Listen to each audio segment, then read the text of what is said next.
This is Your City Could Be Better, because it could be. I'm David Plotz. If you love your city and still complain about it, you're in the right place.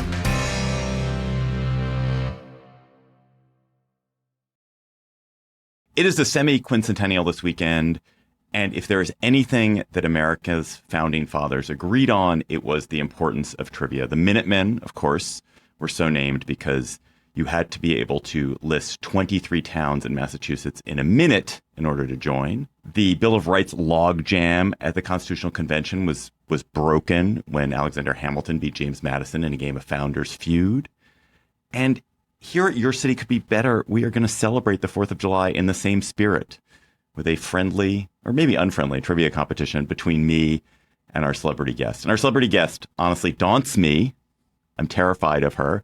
Alexandra Petri is not only one of the funniest columnists in America, as she proves regularly in The Atlantic, but she's also the author of a book of fake U.S. history, Alexandra Petri's U.S. History, Important American Documents I Made Up, which I have on the shelf behind me. I was just trying to find it before Alexandra came on so I could have a cheat sheet. Hello, Alexandra. Welcome to Your City Could Be Better. Oh, thanks for having me. So we're going to face off in a game moderated by one of America's top trivia entrepreneurs, who is also the host of CityCast Twin Cities, Sean McPherson. Sean is the co-founder of Trivia Mafia, the Midwest's largest trivia business, whatever that means. Hello. Hello, Sean. What does that mean? I love the intro that it's whatever that. Alexander wrote a book. You didn't say whatever that means. Yeah, whatever that is. Pages bound, I guess, together. No. Yeah, but it takes a little more explaining. 19 years ago, I started a trivia night with my friend Chuck, and has grown into this big business. We have over 250 trivia nights a week with a staff of people who write questions, but also a staff of people who go out and read these questions at bars. And it's been a spectacular part of my life. I'm now hands off and focused on CityCast Twin Cities, but I'm so proud of what I've done with Trivia Mafia, and I'm glad I get to run some trivia for y'all. Oh, man. I'm like, oh, no, these are going to be real facts. I'm used to fake facts. So. Yeah, there'll be some facts, there'll be some fun, and it's all loosely related to America in celebration of the 4th of July. And I have 4 rounds of trivia prepared for David and Alexandra today. And here are the categories. Now, the first category is the Declaration of Independence. Categories 2 and 3 are CityCast road trips. So that means the answers are going to be cities that CityCast is active in today, which means that David probably has a profound advantage in those particular categories. And then the final round is Great Americans Who Share a Name. So those are the 4 rounds we're doing. And we're going to be using the Your Name is Your Buzzer method. So when you know the answer, say Alexandra when you're ready to answer, or David, say David when you're ready to answer. Say your name, and then I'll call on you to share the answer. If you get the answer correct, you get a point. There is not an opportunity to steal. So if the person gets it wrong, I'll just share the answer, or the other person can share the answer for pride, but there's no points. And the winner is going to be determined not by who got more questions correct, but who won more rounds. So if you win the same amount of rounds, if you both win 2 rounds, I do have some numerically based tiebreakers prepared. But otherwise, that's the table. That's the plan. David and Alexandra, are you ready for the Declaration of Independence? Yeah. Before we start, I learned the most amazing fact. Can I start with one trivia question? Because if I don't share this trivia question, it'll sit in my head and I won't be able to think. So I learned there is one and only one American president who did not speak English as his native language. Do you know who it is? Yeah, Martin Van Buren. Yeah. The one, the only, old Kinderhook. Yeah. I just learned this yesterday. And he spoke Dutch, right? That's what he grew up speaking? Yeah. Oh, man, you guys are going to kill me. Well, if it's all Martin Van Buren questions, then I'm ready. But Round 5 is MVB. No, we are doing the Declaration of Independence. Here is question number 1. The first confirmed public readings of the Declaration of Independence took place on July 8th, 1776. The readings took place in Easton and Philadelphia, Pennsylvania, as well as a city that would serve as the capital of the United States for 53 days in 1784. Name that city. Alexandra, what is your guess? I'm going to say New York City. That has served as the capital, but I believe that predated Philadelphia, not postdated. So no points for that. The correct answer is Trenton, New Jersey. Trenton, New Jersey was the capital for 53 days. Here's question number 2 of the Declaration of Independence. A 47-page pamphlet released on January 10th of 1776 was instrumental in swaying public opinion toward favoring independence from Great Britain. The pamphlet was released anonymously, but is now attributed to what English-born founding father? Plotz. All right, David, we are ready. Because he's so good at pamphlets, I'm just going to say Tom Paine. That is correct. Yeah. You must say like as a personal friend. Good old Tom Paine. I've only ever heard of as Thomas Paine. Yeah, to me, he's Tom. Yeah. He was, I think, a notoriously unpleasant person. I think that I remember A real learning pain, that. if you will. Yeah. No points for jokes. So I cannot give you a point for that one, Alexandra. Here is question number 3 of the round. John Trumbull's painting, The Declaration of Independence, has become the standard depiction of the famous signing. On what denomination of money can you find a reproduction of that painting? Plotz. We're ready, David. The $2 bill. That is correct. Here is another question. The first translation of the Declaration was published July 9th, 1776 in Philadelphia. What language was the Declaration first translated into? Petri. I'm ready, Alexandra. I'm going to say French. That is not correct. I'm so You're sorry. kidding me. What? German. Oh. It was first translated into German for Philadelphia communities. What were we doing? Oh, my God. Wow. This Strong one and is wrong. Okay. That was I'm tough. 0 for 0. That was tough. this is the final question of this round and is a little bit related to the Declaration of Independence. Benjamin Franklin would likely have had a larger hand in writing the Declaration of Independence, but he was sidelined at the time with a form of inflammatory arthritis. What is the better-known Petri. name for... All right, Alexandra. Gout. Gout is correct. Yes! One. Well done. That does mean that David wins this round Yep. because David had 2 correct and Alexandra had 1 correct. How is everybody feeling? You like the format? You comfortable? Oh, yeah. I mean, not really, but okay. Okay, so this one is called a CityCast road trip. Here's the situation in this. Every answer in this round will be the name of a CityCast city, meaning a city that we have a newsletter podcast going in. What is the second most populous state capital in the U.S.? Plotz. All right, David, what's your guess? Austin? That is correct. 1 point. Question number 2. What was the first state capital in the Confederacy to be taken by Union forces? Petri. Plotz. Oh. You go. Go ahead. Yeah, we're giving it to Petri. I'm going to say Nashville.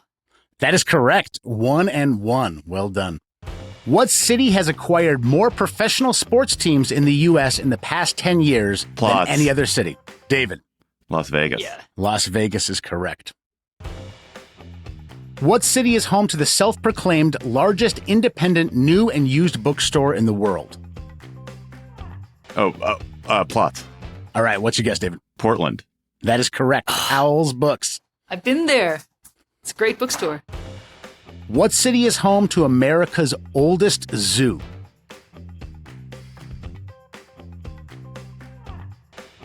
Petri. All right, what is your guess, Alexandra? I'm guessing Philadelphia. That is a good guess. Well done. 2 Is it points for right? Al. Yep, that's correct. Whoa! Yeah. I realize you shouldn't say that is a good guess after the correct answer. You should go, that is the Nice right try. answer. Here is the next question. What city in 1972 became the only city to decline the opportunity to host the Olympics after it was offered the Olympics? Oh, Alexandra. Salt Lake. No. I think it's Denver. I was going to guess Salt Lake then, but I think it's Denver. Okay, Yep. yeah. Yeah. That means that we have David taking this round as well with 3 correct answers to Alexandra's 2. The category is really unfair, though. I would like to put an asterisk on that category. I understand. And the final category steps away from this, but we did want to celebrate all the great CityCast cities. So I'm going to announce the CityCast cities that remain on the board, Alexandra, before we go into this next round. Okay. Okay. So we have Madison. We have Minneapolis. We have Salt Lake City. We have Pittsburgh. We have DC. And I think I already said Seattle, but Seattle is also on the list.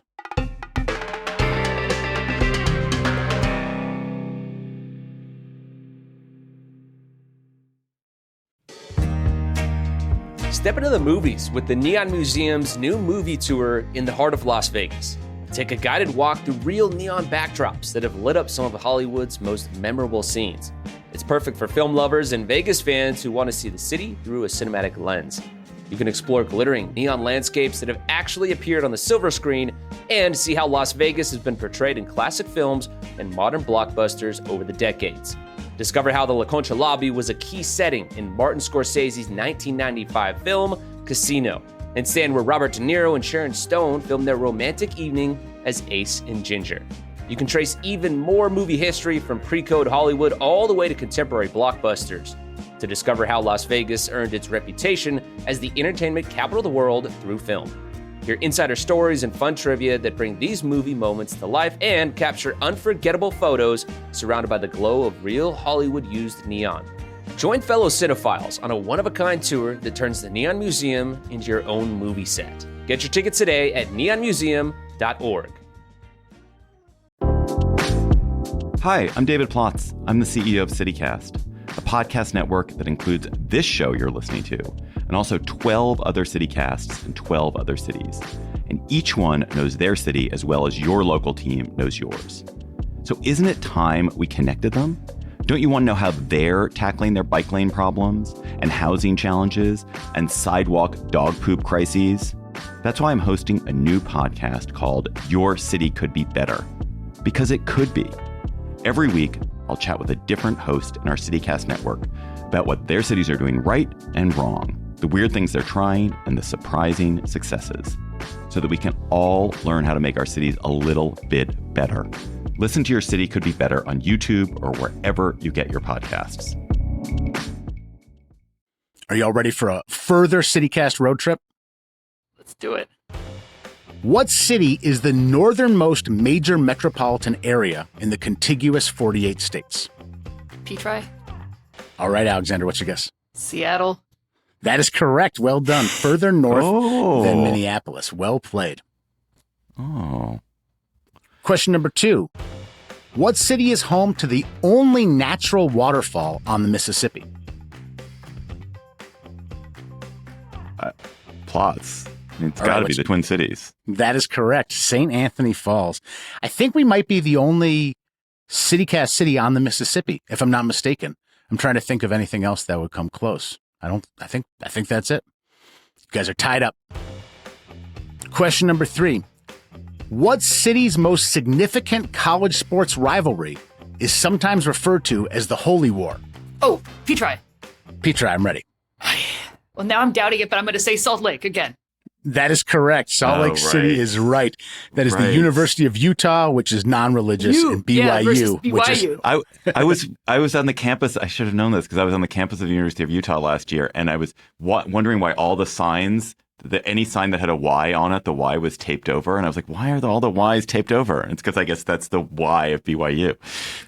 Next question. What city hosted one of the most celebrated world fairs in history back in 1893? Petri? I'm ready, Alexandra. Chicago? That is correct.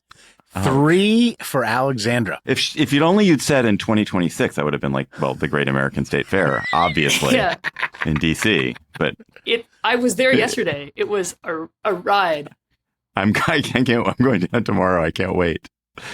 It was not actually a ride because there were no rides, right? There was the Ferris wheel. It was a ride. What a great ride. They can't hold a candle to the Minnesota State Fair. I will say that much. Here is your next question in the CityCast road trip round. What city is within reasonable driving distance to 8 Frank Lloyd Wright buildings, which is the second most in a metro area behind only Chicago? All right, David. Madison. Madison is correct.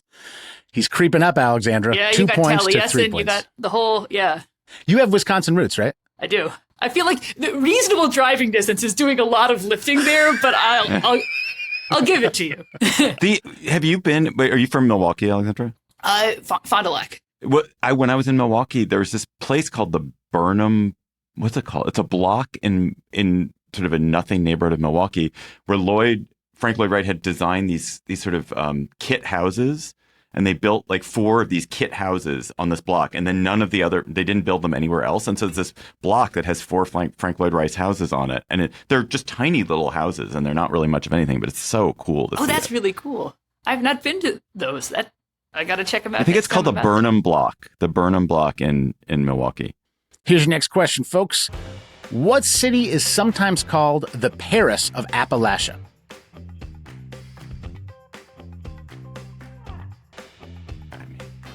Plotz, I guess it's Pittsburgh. That is correct. I think it's called that by very few people, but it's on the Wikipedia page, so we are honoring it. Here is the final question. Right now, y'all are tied with 3 points apiece. What city elected their first mayor in 1975? I'm probably wrong, but I'm going to say Petri, and then I'm going to say DC. That is correct. They did not have a mayor until 1975. Alexandra, you got one of the rounds that we favored David Plotz in because the city cast advantage. How do you feel right now? Oh, I'm a little bit relieved because I was worried I was just going to be completely swept. So I'm glad I'm not being completely swept. We have a competition on our hands because if we want to, I'd love to see Alexandra win this next round and then we'll have a tiebreaker. But if David does win this final round, then the game is over. Nixon 5, baby.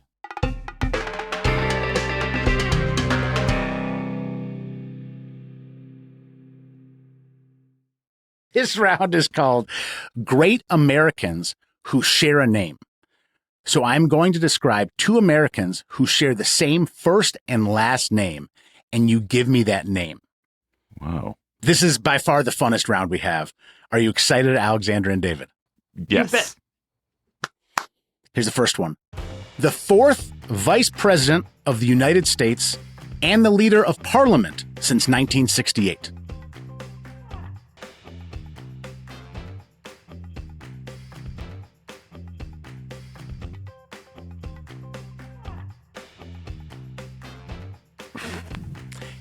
Plotz. Okay, we're ready.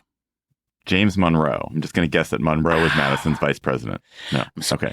This person also had a dual role as the leader of Funkadelic, George Clinton. George Clinton has been the leader of Parliament since 1968 and was the 4th vice president. I was thinking of the wrong Parliament. And I was like, we didn't have a vice president named Prime Minister. What are you talking about? But that's on me. Here comes the next one. An actor celebrated for his collaborations with Ryan Coogler and the wealthiest athlete of all time. Petri, go for it. who is Michael Jordan? That is correct. Michael Jordan and Michael B. Jordan. Next one. The longest serving judge on American Idol and the replacement for Jermaine in 1975. Plotz. Go for it, David. Hey, I like you were going straight to Jeopardy. Who is Randy Jackson? That is correct. David, you got that one, so we are tied up. Here's the next one. The subject of a #1 hit for Kim Carnes in 1981 and a legendary funk vocalist famous for her racy song, He Was a Big Freak. Plotz. Go for it. Betty Davis. Betty Davis is correct. The funk vocalist Betty Davis and the actor Betty Davis. Final question. Is that possible? Ooh, okay. The filmmaker famous for writing and starring in Swingers and the speechwriter and co-founder of Crooked Media. Oh, Petri, we're ready. Jon Favreau. That is right. That means we have a tie for this round. So first we have to settle that, and then we'll go to the tiebreaker. It's like multiple tiebreakers. Multiple tiebreakers. Okay. Wouldn't it have been funny if that Jon Favreau was the same person? It took me a while to realize it wasn't the same person. I thought Randy Jackson was the same Randy Jackson, like who joined the Jackson Definitely. 5. Yeah, definitely and I was thought that. wrong about that. Yeah. So for our numerically based questions, you want to get as close as you can, whether you go over or under. It's whoever gets closest. And by an arbitrary coin flip, we'll let Alexandra guess second on this one and David guess first. And this is to figure out who wins round 4. And again, there's no worry about you going over or under, Alexandra. It just, you want to get as close as you can, and then David wants to get as close as he can after that. How tall is Michael Jordan? 6'6".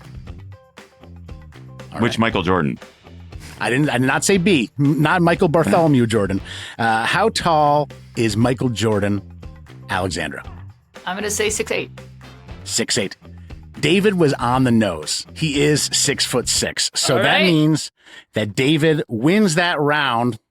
And that thus also means the game. he is the champion. Your city could be better, but David Plotz could not be better at this trivia game because he aced it. So well done, David. Alexander, it was nice of you to come on, especially the way we rigged the questions in advance. No, I do feel I'm gonna have a recount. I'm gonna demand a recount, and I'm gonna get them to mail me the true ballots, and we'll look. I feel into like this. a Michael Jordan question, like asking a man of my age who played basketball a Michael Jordan question is a little bit of a gimme. It's not. That is not. That's a, No, don't worry. I'll There take are it. plenty I'll of take people it. whose heights I don't know. Not just Michael Jordan's height, but also many other people's heights. So, Do you know the amazing Americans who have the same name, just in the spirit of this, or people have the same name? You know that Bill Wyman, there's a journalist, Bill Wyman. Do you know this journalist, Bill Wyman? And there's Bill Wyman, who was in the Rolling Stones.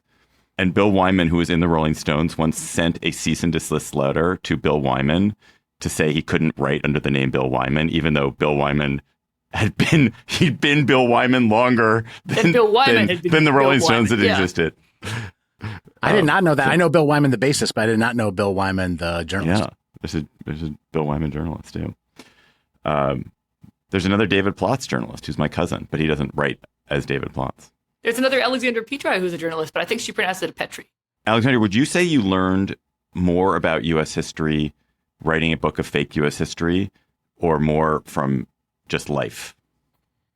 I think probably more from just life, although doing the book did force me to read some of the texts that had been sort of like drifting in the back of my, like, they'd say, oh, The Jungle. And I'm like, well, I've never actually read The Jungle. And so it was fun to actually read like The Jungle or The Man Nobody Knows, which I feel like is having a big sort of coming back around in Texas in terms of what if Jesus were really butch? What if he were a carpenter who could hold you in his strong arms?